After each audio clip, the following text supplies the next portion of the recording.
와우. 네, 이번 영상은 박기호 논술의 기본 원리를 실제 문제에 적용하는 과정을 구체적으로 설명하기 위한 영상입니다. 되도록 제시문의 모든 문장을 빠짐없이 분석하려고 했기 때문에 독해가 처음인 학생, 논술이 처음인 학생들이 이제 참고를 해도 좋겠습니다.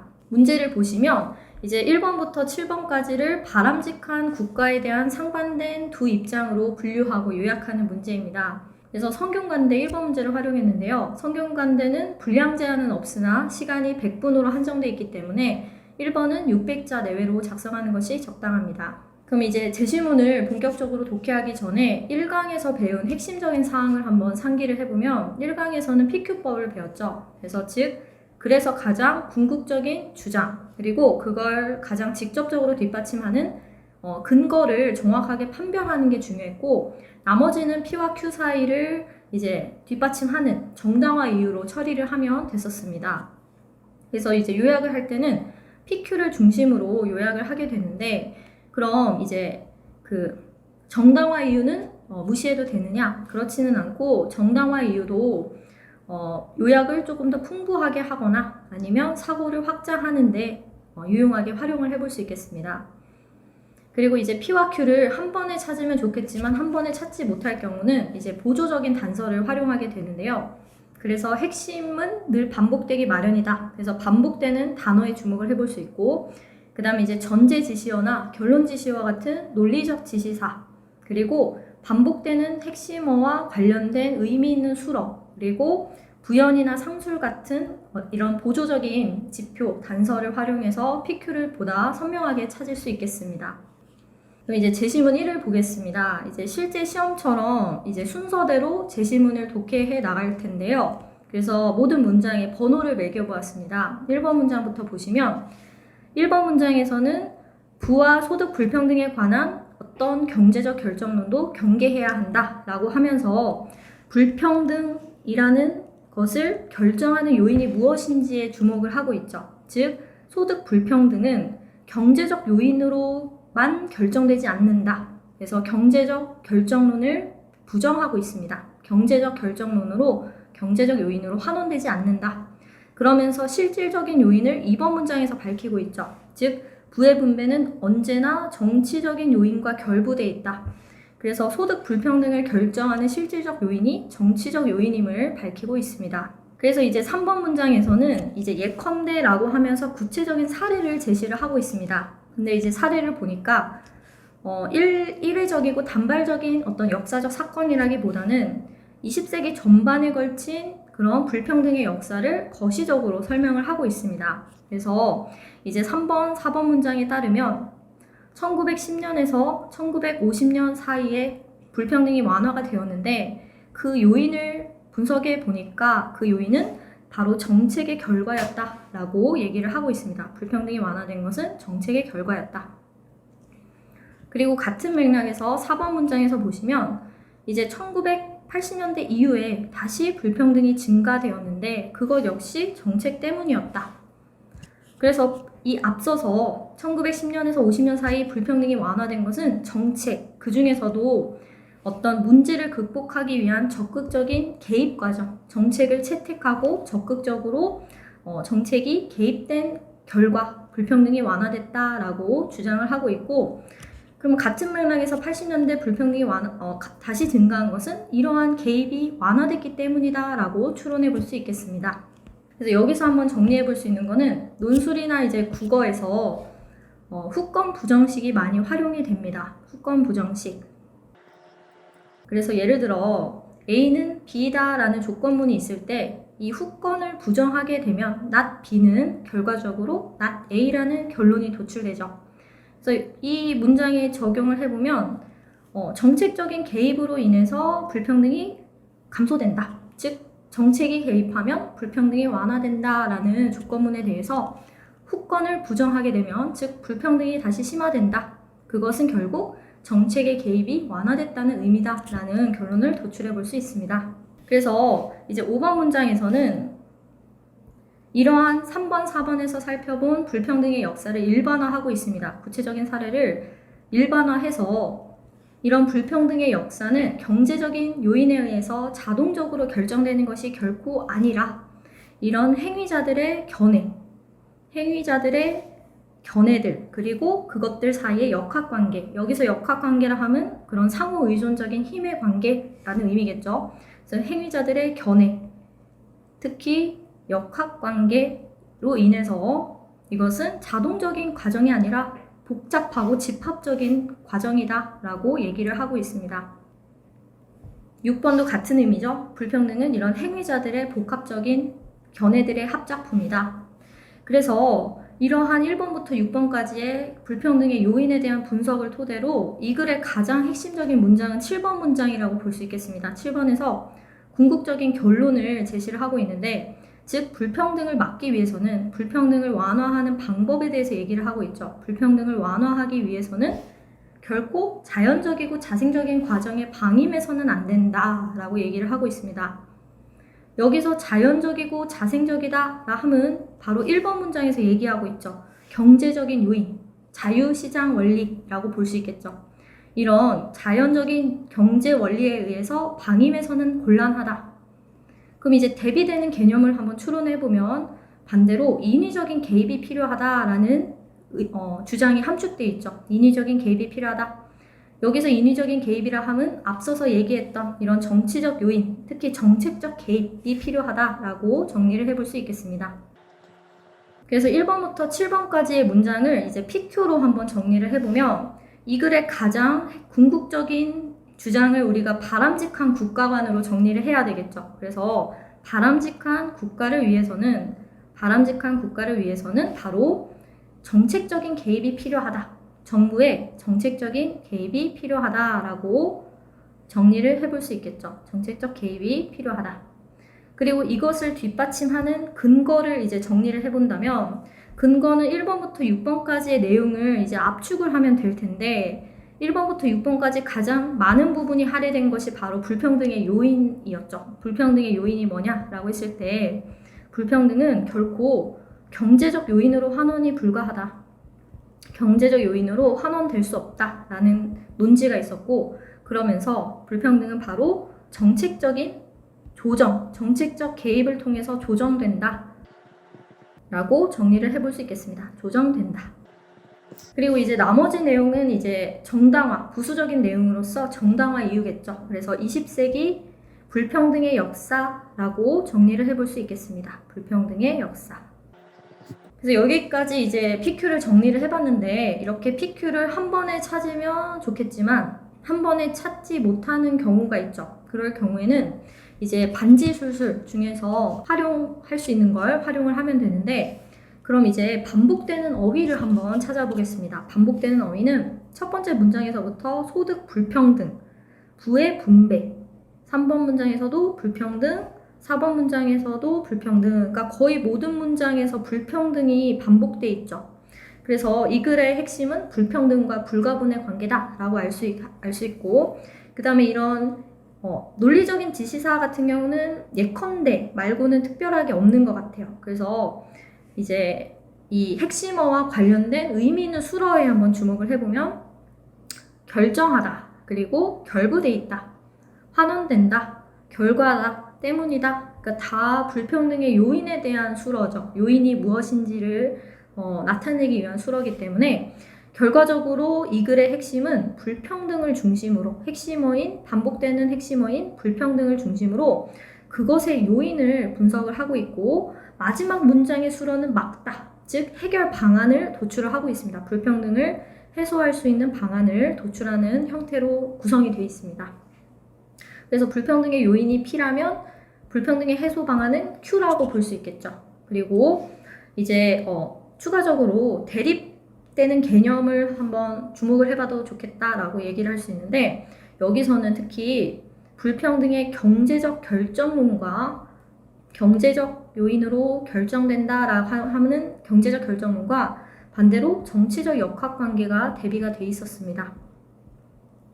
그래서 경제적 결정론은 자연적이고 그 다음에 자생적이고 달리 말해서 자동적인 그런 과정인 반면에 정치적 역학관계는 인위적인 그런 특징이 있었습니다.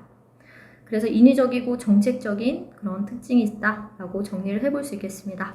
그리고 이제 상식적인 차원에서 우리가 3번, 4번과 관련해서 한번 짚고 넘어가야 할 역사적 사건이 있다면은 필자에 따르면 이렇게 20세기의 과정, 불평등의 역사를 그래프로 나타내보면 X축이 시간이라고 본다면 1910년부터 50년 그리고 80년대 이후의 어떤 불평등의 정도를 그래프로 나타내 본다면 이제 10년 이후 제1차 세계대전 이후에 불평등이 아마 증가했을 것이고 10년과 50년 사이에 불평등이 완화된 건 정책적 개입 때문이었다.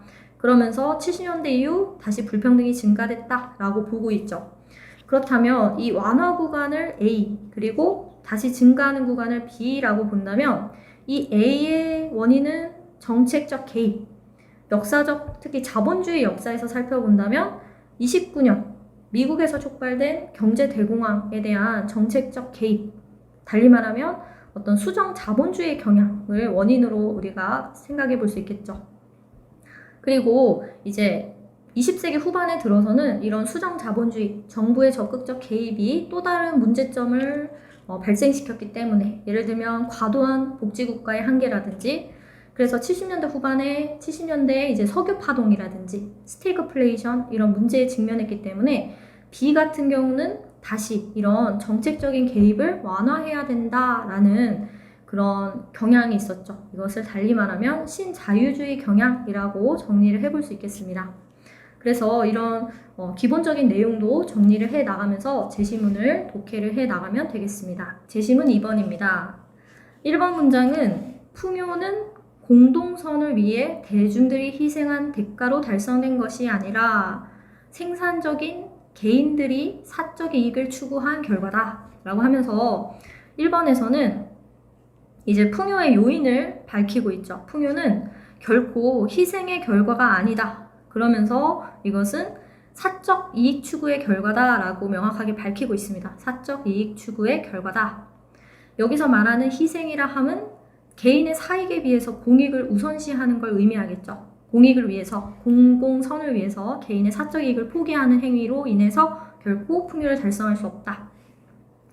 그래서 2번 문장 보시면 그들은 여기서 말하는 그들이란 함은 앞에서 1번 문장에서 말한 생산적인 개인들을 의미하죠. 생산적인 개인들이 2번 문장, 3번 문장, 4번 문장에서 사적 이익의 추구 결과 어떻게 풍요를 달성하는지 그 과정을 상수를 하고 있습니다. 2번, 4번 문장에서는 이 과정을 상수를 하면서 개인의 사적 이익 추구 결과, 사적 이익을 추구한 결과 4번 문장 보시면 4번 문장부터 보시면 그 결과로 국가 전체가 발전했고 그 혜택이 그 당사자뿐 아니라 국민 다수에게 확산됐다라고 얘기를 하고 있습니다. 즉 사익 추구의 결과 국가가 발전하고 그리고 그 혜택이 당사자에게 국한되는 것이 아니라 국민 다수에게 혜택이 확산됐다라고 얘기를 하고 있습니다. 그러면서 이 국민 다수에게 이익이 확산됐다라는 것을 어떤 의미에서 볼 수 있느냐? 3번에서 볼 수 있죠. 즉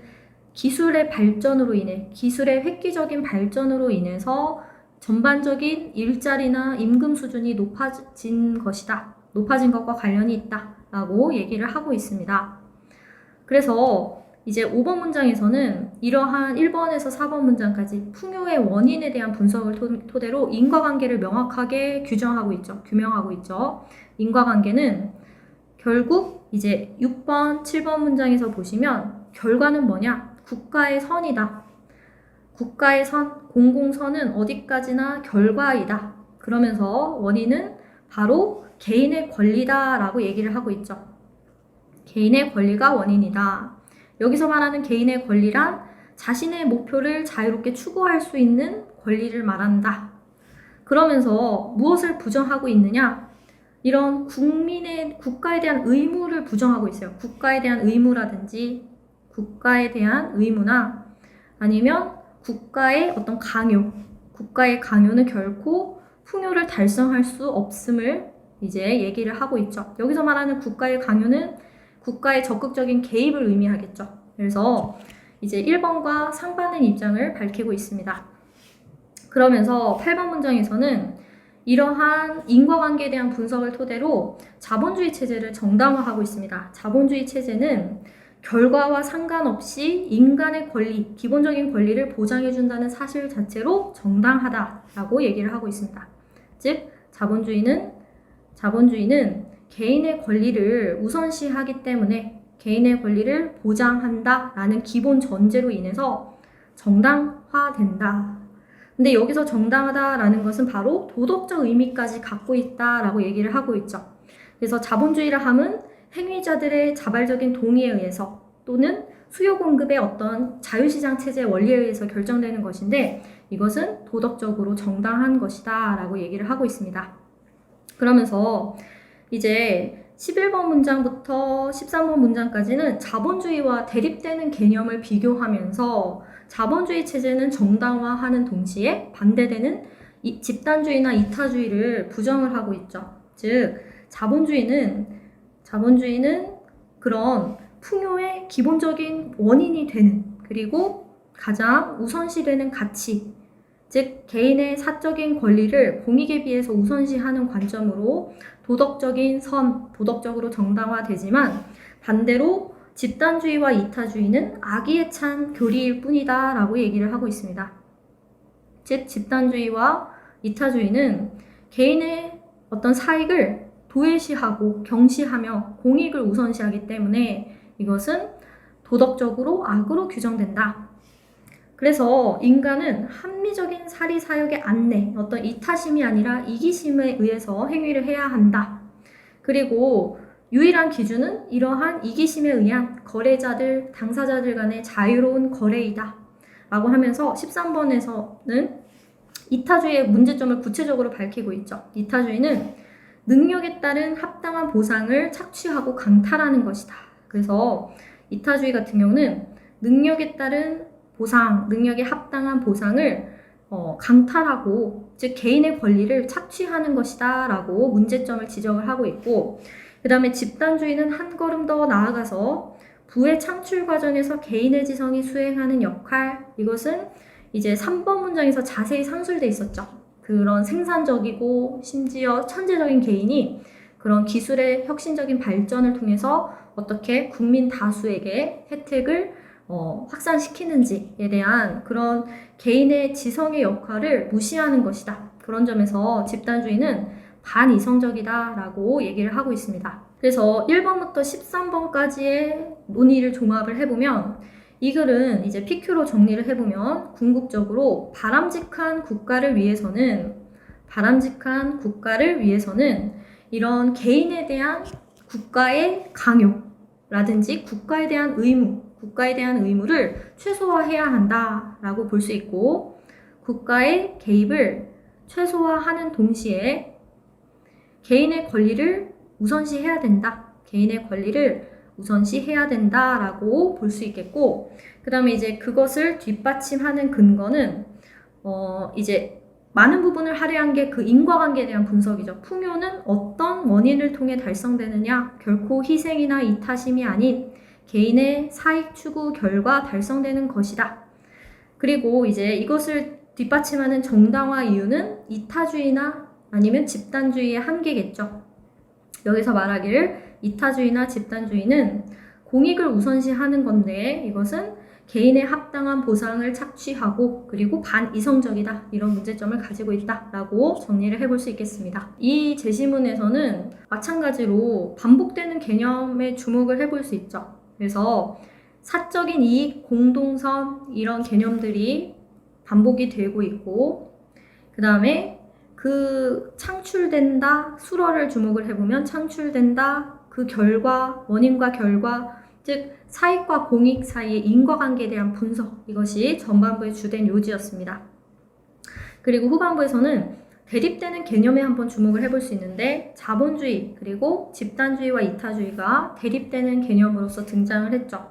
그래서 이제 집단주의와 이타주의를 부정하면서 자본주의 체제의 정당성을 강조를 하고 있습니다. 네, 제시문 3번입니다. 제시문 3번은 7개 제시문 중에서 가장 논지가 선명했죠. 그래서 여기서 이제 상반된 입장을 개념화할 수 있는 단서도 얻을 수 있었고, 그래서 1번 문장부터 보시면 포괄적인 재분배 국가는 개인의 권리를 침해한다라고 명시를 하면서 도덕적으로 선호되거나 용인되는 합법적 국가는 유토피아적 열망을 잘 실현하는 국가다. 여기서 말하는 유토피아적 열망을 잘 실현한다. 이것은 논제에서 말하는 즉 바람직한 국가다라고 하면서 그 바람직한 국가는 바로 최소국가다라고 밝히고 있습니다.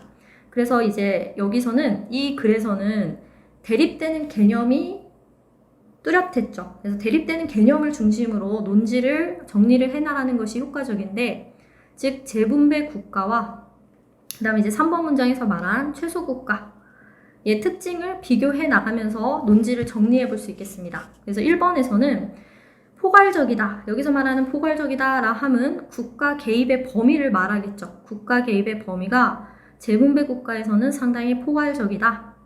넓은 영역에 적극적으로 개입하는 반면에 최소국가 같은 경우는 제한적이고 한정적이다 라고 정리를 해볼 수 있겠죠. 한정적이다.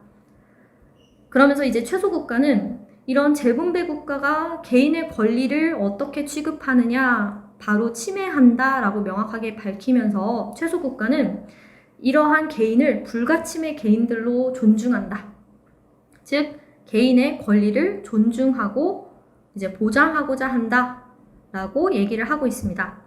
그래서 4번 문장에서는 국가 안에서 이런 국가적 목적에 의해서 도구와 수단화되는 것이 바로 재분배 국가라고 한다면 즉 개인에 대한 태도를 정리를 해볼 수 있는데 재분배 국가에서는 개인을 국가의 목적, 공공선을 위해서 개인을 도구화, 수단화하는 경향이 있는 반면에 이제 최소국가는 그러한 전제를 부정하죠. 그래서 6번 문장에서는 개인들의 권리 그리고 존엄성을 존중해주고 있기 때문에 6번에서는 개인적으로나 우리 주변에 우리가 선택하는 사람들과 함께 스스로 채택한 목표를 실현할 수 있도록 도와준다. 그래서 국가의 목적이 아니라 자기 목적적이고 개인적인 목적에 따라서 자아를 실현하도록 돕는다라고 얘기를 하고 있습니다.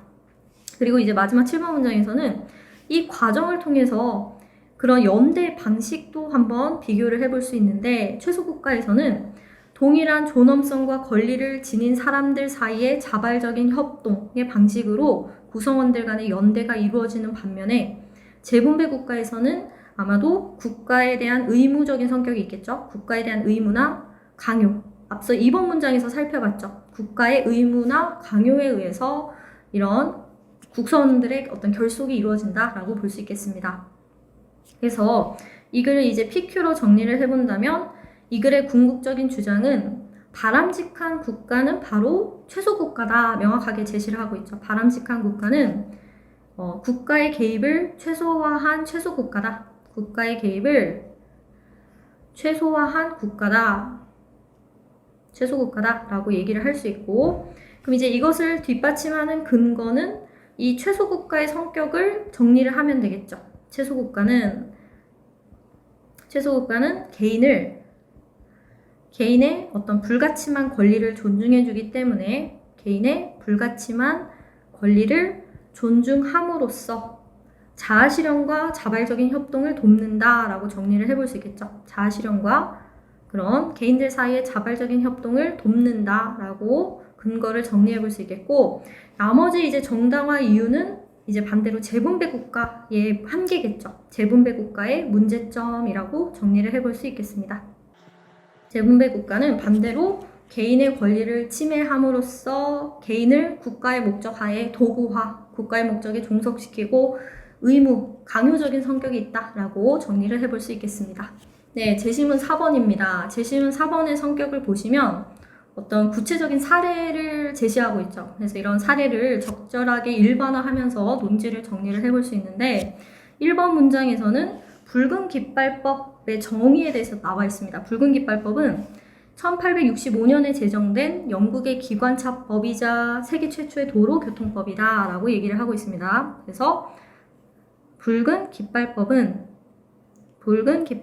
세계 최초의 도로교통법인데 일종의 법 이것은 어떤 정책적인 국가 개입의 일환으로 이해할 수 있겠죠. 국가의 개입의 일환으로 이해할 수 있는데 그것의 이제 정의를 1번 문장에서 밝혔다면 2번 문장에서는 구체적인 내용을 제시를 하고 있습니다.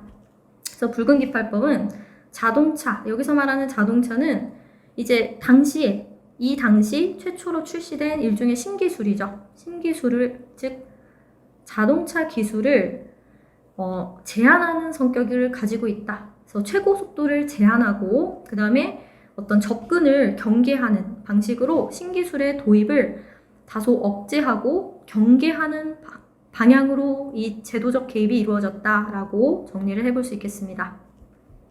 그러면서 이제 3번에서는 이러한 제도적인 개입을 하게 된 목적이 나와 있죠. 그래서 명목상으로는 마차, 기존의 자동차 이전의 기술, 즉 마차 산업에 종사하는 사람들의 일자리 보호라는 명목상의 목적이 있었다. 그래서 명목적으로는 일자리 보호라는 목적이 있었지만 근데 실질적인 목적이 따로 있었다라고 하죠. 사실은 이라고 하면서 이런 신기술의 도입으로 인해서 위협을 느낀 사람들의 로비 결과다. 즉 어떤 기득권층의 이익을 보호하기 위한 목적이 있었다. 그럼 이 명목상의 목적과 실질상의 목적을 한번 비교해보면 명목상의 목적은 일자리 보호, 즉 어떤 노동권이라고 하는 기본적인 권리 보호의 성격이 있기 때문에 보편적인 권리와 관련이 돼 있죠.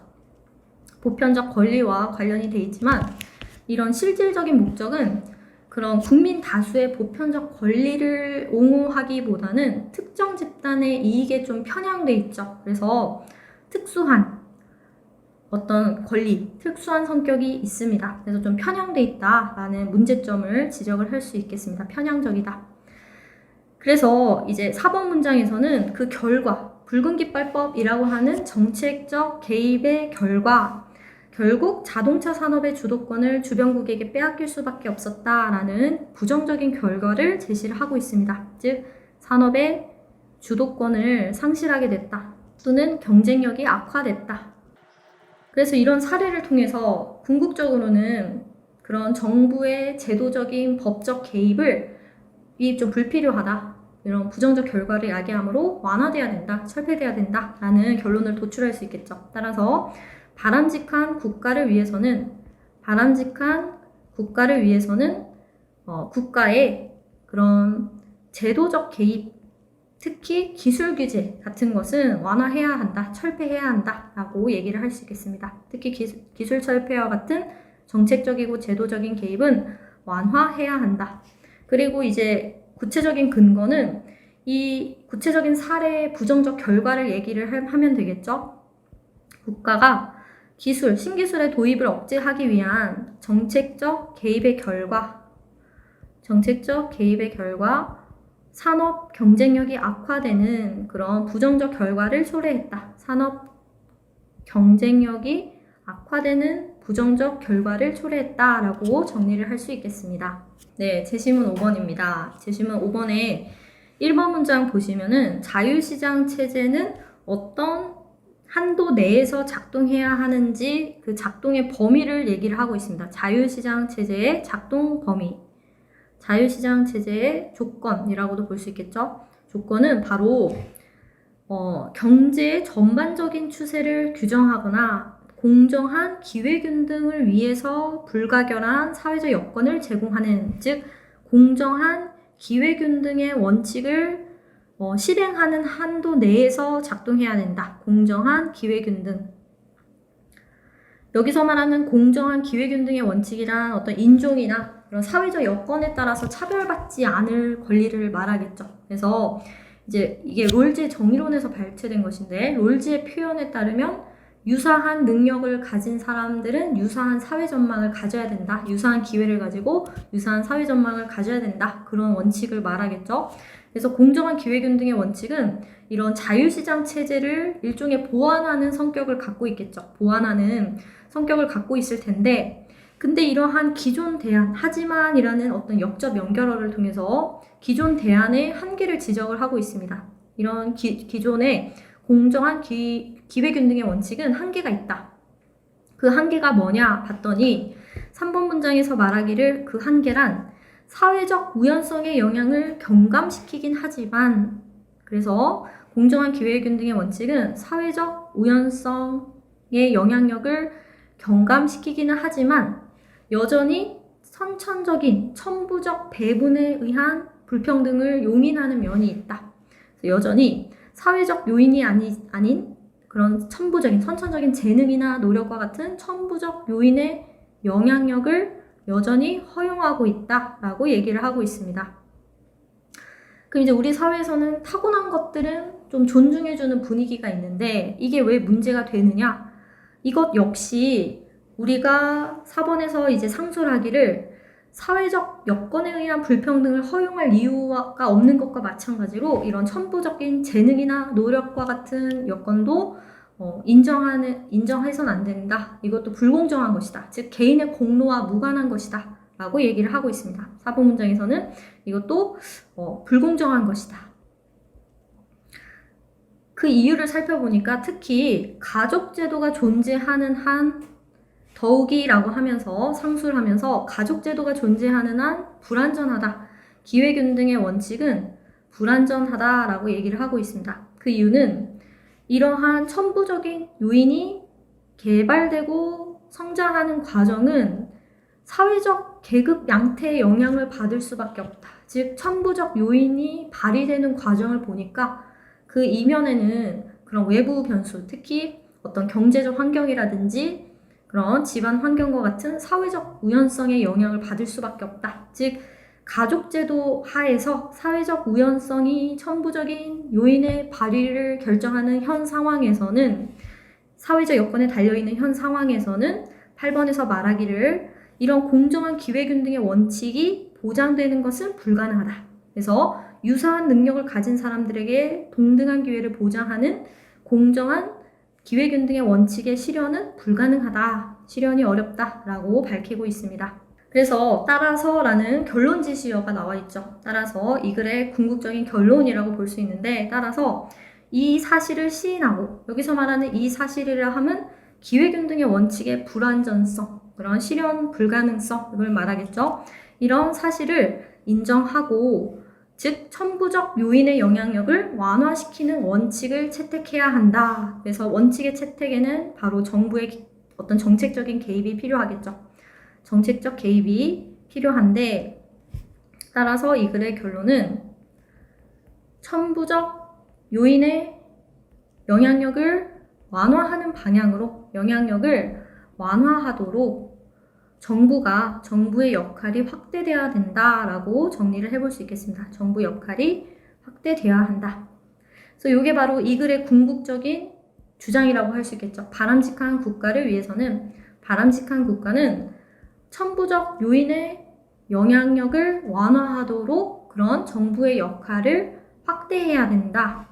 그래서 예를 들어 소수자 우대 정책이 있을 수가 있겠고, 그래서 이걸 뒷받침하는 근거로는 공정한 기회균등의 원칙의 불완전성을 얘기를 하면 되겠습니다. 공정한 기회균등의 원칙은 불완전하다. 즉 천부적 요인의 영향력을 허용하는 점이 있기 때문에 여전히 불공정하고 불완전하다. 그걸 뒷받침하는 정당화 이유로는 현 가족제도 내 한해서는 천부적 요인의 발휘에는 사회적 요인의 영향을 미치고 있다. 사회적 요인의 영향을 부정할 수 없다라는 점을 정당화 이유로 정리를 해볼 수 있겠습니다. 네, 제시문 6번입니다. 제시문 6번 보시면 1번이 문장이 좀 긴 편이지만 수러를 보니까 이러이러한 역할이 바로 국가가 해야 할 분야들이다 라고 하면서 국가 역할의 범위를 얘기를 하고 있습니다. 국가 역할의 범위를 얘기를 하고 있습니다. 그러면서 그 국가 역할이란 경쟁과 밀접한 관련이 있음을 얘기를 하고 있죠. 즉 경쟁의 효율적 작동을 조건화하는 일, 경쟁의 효율적 작동을 조건화하는 일, 작동을 조건화한다. 즉 자유시장 체제를 대체하거나 그것을 견제하거나 통제하기보다는 그것을 충실하게 보조하는 성격이 강하죠. 그것이 잘 작동되도록 보조하는 그런 성격이 강하다. 통제보다는 보조의 성격이 강하다라는 걸 알 수 있고, 그 다음에 또 하나는 그러한 경쟁이 제대로 작동하지 못할 경우에 한해서만 뭐뭐 할 때만 비로소 경쟁을 대체할 수 있다. 그래서 이것을 결국 마치 국가가 자유시장 체제를 대체할 수 있다라고 이해를 하면 안 되겠죠? 한정적인 조사가 나오고 있죠. 그래서 이런 통제나 개입은 매우 특수한 경우에 한정적이다. 통제는 또는 개입은 매우 한정적으로 이루어질 수밖에 없다. 한정적으로 이루어져야 한다라고 얘기를 하고 있고, 그리고 또 세 번째로는 사회에는 유익하지만 어떤 민간 영역에서는 결코 수행하기 어려운, 즉 공공 서비스를 제공하는 역할에 머물러야 한다라고 얘기를 하고 있습니다. 공공 서비스를 제공하는 일. 그래서 이번 문장에서는 국가의 역할 자체를 부정하진 않죠. 국가가 해야 할 일은 있으나 그거는 어디까지나 현 체제를 방어하는 수준에 머물러야 된다. 여기서 말하는 체제는 경쟁 체제, 자유시장 체제를 말하겠죠. 그래서 이번 문장에서는 자유시장 체제를 보조하고 방어하는 수준에서 국가가 작동해야 된다. 자유시장 체제를 방어하고 보조하는 수준에 머물러야 된다라고 얘기를 하고 있고, 효과적인 경쟁 체제는 현명하게 제정되고 지속적으로 조정되는 법적 틀을 필요로 한다. 그래서 경쟁의 효율적인 작동을 조건화한다는 얘기는 구체적으로 그런 경쟁 작동의 법적인 틀을 제공한다라는 걸 의미하고, 그 다음에 이제 4번 문장에서는 특히 구체적으로는 이런 불법적인 행위, 사기라든지 기만과 같은 불법 행위를 규제하는 역할을 해야 된다.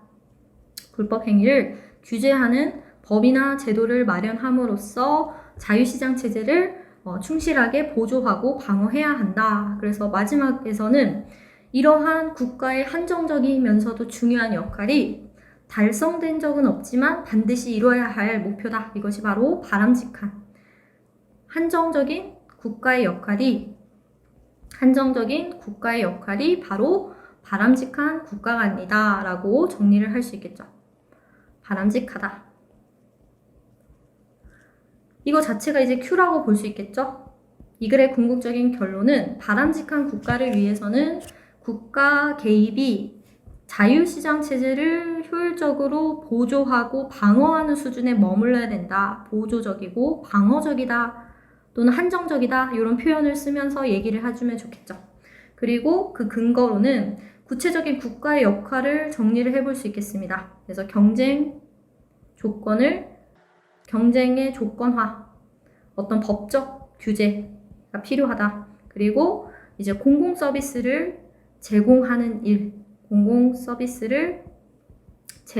일에 머물러야 된다. 그래서 이것은 어디까지나 방어적이고 보조적인 수준이다 라고 정리를 할 수 있겠습니다. 네, 그리고 마지막으로 7번 제시문입니다. 7번 제시문 보시면 1번 제시문이랑 성격이 비슷한 것 같아요. 그래서 20세기의 어떤 역사를 거시적으로 설명하고 있는데, 제시문 1번에서는 불평등의 역사를 개괄하고 있다면 제시문 7번에서는 사회민주주의 사상의 변천 과정을 서술하고 있습니다. 그래서 이제 1번 문장 보시면 1번 문장에서는 20년대, 30년대 들어 유럽 지역 대부분을 위협한 경제 붕괴, 이게 바로 그 세계 대공황이겠죠? 세계 대공황 이후로 여러 가지 사회 혼란을 겪으면서 바로 자본주의 사회의 한계에 부딪히게 되었다라고 얘기를 하고 있습니다. 20년대, 30년대 들어서 세계 대공황 이후에 근데 자본주의 사회의 한계에 부딪히게 되었다. 근데 그 한계가 무엇인가 봤더니, 근데 자본주의 사회가 결코 제공할 수 없는 건 무엇이었냐? 바로 공동체, 안정, 사회적 보호와 같은 것은 자본주의 체제로는 제공이 어려운 것이었다. 공동체주의 또는 사회적인 보호, 어떤 복지 제도와 같은 사회 안정망이 부재했다라고 얘기를 할 수 있겠습니다. 그래서 이번 문장에서는 이러한 자본주의의 한계에 부딪힌 것을 계기로 해서 대안이 어떤 것이 등장했느냐? 바로 그 대안으로서 파시즘이나 민족사회주의, 즉 나치즘과 같은 극단적인 전체주의 사상, 극단적인 전체주의 사상이 등장했다. 예를 들어 파시즘이나 이탈리아의 파시즘이나 독일의 나치즘과 같은 극단적인 전체주의 사상이 등장했다. 그래서 이러한 사상들은 점점 깊어지는 나락에서의 어떤 하나의 탈출구, 대안을 제공했다. 그래서 그것은 국가를 통해서, 그러니까 국가를 통해 국가의 어떤 적극적인 국가의 강한 역할을 통해서 자본주의 체제의 문제점으로서 원자화, 뿌리 뽑힘, 사회적 불화. 즉 여기서 말하는 한계는 원자화는 어떤 개인들 간의 고립, 단절을 의미하겠죠. 개인주의 경향으로 인한 개인들 간의 고립, 단절. 뿌리 뽑힘은 어떤 소속감의 상실을 의미하겠죠. 소속감의 상실 또는 사회적인 갈등이나 불화와 같은 자본주의 체제의 문제점을 해결하기 위해서 국가의 강한 역할이 강조된 것이다. 그래서 많은 사람들은 이러한 파시즘이나 나치즘이 시장사회 모순에 대한 실질적인 대안이 될 수 있을 것이라 생각했는데 그 대안의 특징을 보니까 평화적인 해법이 아니었다. 다소 폭력적인 특징이 있었다라고 얘기를 하고 있습니다. 폭력적이고 좀 강압적인 성격이 있었다. 그래서 5번에서는 부작용에 대해서 얘기를 하고 있습니다. 그래서 두말할 것도 없이 파시즘과 나치즘은 원래의 병, 즉 원래의 그런 자본주의 문제점보다 더 심한 어떤 2차 세계대전이라든지 홀로코스트와 같은 더 심한 병폐, 자본주의 문제보다 심한 병폐를 초래하게 되었다. 그럼 이런 역사적인 과오를 통해서 이제 새로운 대안을 모색하게 되는데 그렇다면 다시 자본주의로 회귀할 것이냐? 그렇지는 않았다. 비극을 겪고 난 후에 유럽인들은 여전히 시장의 지나친 영향력을 통제할 수 있고, 그러니까 국가의 적극적인 개입은 여전히 필요하다. 시장의 영향력을 통제할 수 있어야 하고 여전히, 그리고 사회적 연대에 대한 열망을 충족시킬 수 있어야 된다. 그러니까 여기서 사회적 연대라 함은 1번 문장에 나와 있죠. 사회적 보호. 여기서 말하는 사회적 연대는 그런 복지 서비스, 복지 제도를 통한 보호를 의미한다. 그래서 이제 7번 문장에서는 파시즘과 민족 사회주의, 나치즘이라고 하는 그런 과오를 우리가 반성해서 그럼 자본주의로 회귀할 것이냐? 그렇진 않고 여전히 국가의 강한 역할이 필요하지만 대신 이제 조건이 정교화되겠죠.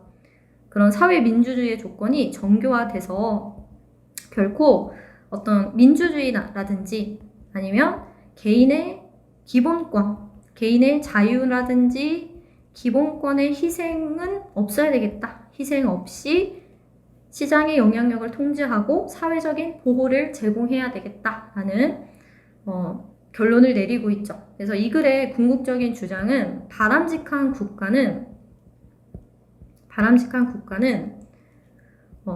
시장을 통제하는 동시에 사회적인 보호를 제공해야 된다. 국가의 어떤 적극적 개입을 통해 제공해야 된다.